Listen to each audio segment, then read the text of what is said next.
नमस्कार माय YouTube family. तर आज आपण प्रति खंडोबाच्या दर्शनासाठी चाललेलो आहोत। निमगाव खंडोबा हे गाव पुणे जिल्ह्यातील पुणे नाशिक मार्गावरील खेड तालुक्यातील राजगुरुनगर पासून 6 किलोमीटर अंतरावर आहे। निमगाव हे एक प्रसिद्ध तीर्थक्षेत्र म्हणून प्रसिद्ध आहे।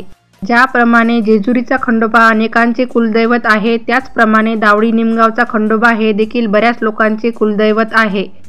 निमगावातील छोट्याशा टेकडीवर हे अतिशय सुंदर असे निसर्गरम्य वातावरणामध्ये हे मंदिर वसलेले आहे। या मंदिराच्या समोरच गाडी पार्किंगसाठी फ्रीमध्ये सुविधा उपलब्ध आहे। या मंदिराविषयी माहिती आपण इथे स्टॉल लावून बसून असणाऱ्या आजीकडून जाणून घेऊयात।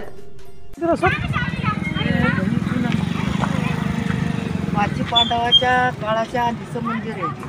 हो, पांडवाच्या आधीचं मंदिर। या दावडी निमगाव खंडोबा देवस्थानला मोठी पूर्वापार आख्यायिका आहे, हे सुद्धा आपण आजीकडून जाणून घेतले। या मंदिरातनी 59 पायऱ्या चढून वरती जावं लागते। इथं गाभाऱ्यात आहेत खंडोबा सोबत म्हाळसा आणि बानाई प्रति जेजुरी अशी ओळख असणाऱ्या या निमगाव खंडोबा या मंदिराचे काय रहस्य आहे हे आपण या व्हिडिओमधून सर्व जाणून घेऊयात। पायऱ्या चढून वरती आल्यावर सर्वप्रथम हेगडी प्रधानाचे मंदिर दिसते। खंडोबाचे दर्शन घेण्यापूर्वी हेगडी प्रधानाचे दर्शन घेण्याची प्रथा आहे, कारण हेगडी प्रधान हे बानाईचे भाऊ समजले जातात म्हणून हेगडी प्रधानाचे दर्शन अवश्य घ्यावे। मंदिराच्या मुख्य प्रवेशद्वाराकडे जाताना आपल्याला पूजेच्या साहित्याचे व प्रसादाचे भरपूर असे स्टॉल आणि दुकानं आहेत।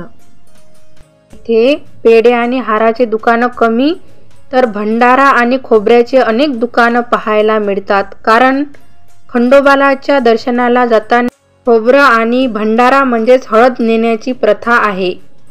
हे मंदिराचे मुख्य प्रवेशद्वार आहे व इथे बाजूला चप्पल स्टँडची सुविधा फ्रीमध्ये उपलब्ध आहे। मंदिराच्या उजव्या साईडला सर्वप्रथम आपल्याला गणपती बाप्पाचे दर्शन होते व तसेच मंदिराच्या डाव्या बाजूला मारुती सुद्धा आहे। मंदिराच्या गाभाऱ्यामध्येच भरपूर अशा पारंपरिक दीपमाळा आहेत व त्यावर शिलालेख सुद्धा आहे।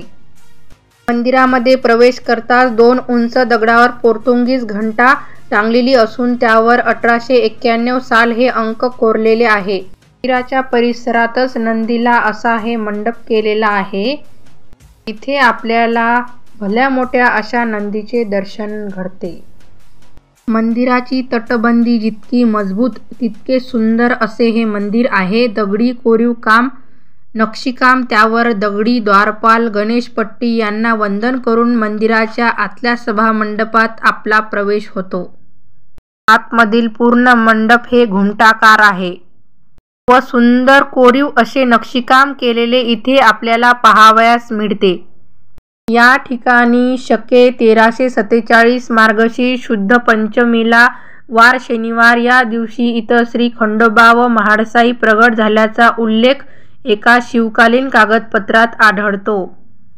इथे आपल्याला बानाई, मल्हारी, म्हाळसा, भैरव व जोगेश्वरी यांच्या धातूच्या मूर्ती आहेत।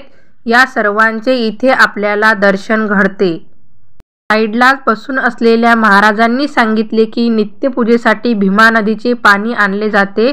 तसेच चंपाषष्ठी, माळी पौर्णिमा आणि चैत्रातील पौर्णिमेला इथे फार मोठा उत्सव साजरा केला जातो व प्रचंड गर्दी असते, असे येथील मंदिरातील पुजाऱ्यांनी आपल्याला सांगितले। शके 1624 मध्ये औरंगजेब बादशहाच्या शिपायांनी देवाचा मंडप व कळस पाडला, नंदी फोडला, तसेच देवाचा लेपही फोडला, मात्र स्वयंभू लिंगास धक्का सुद्धा लावला नाही, हे या मंदिराचे विशेष असे रहस्य आहे। मंदिराला चारही बाजूने तटबंदी व दगडाने बांधकाम केलेले बुरुज आहे। चला तर मंडळी, प्रति जेजुरी असलेल्या निमगाव खंडोबा मंदिराला नक्की भेट द्या।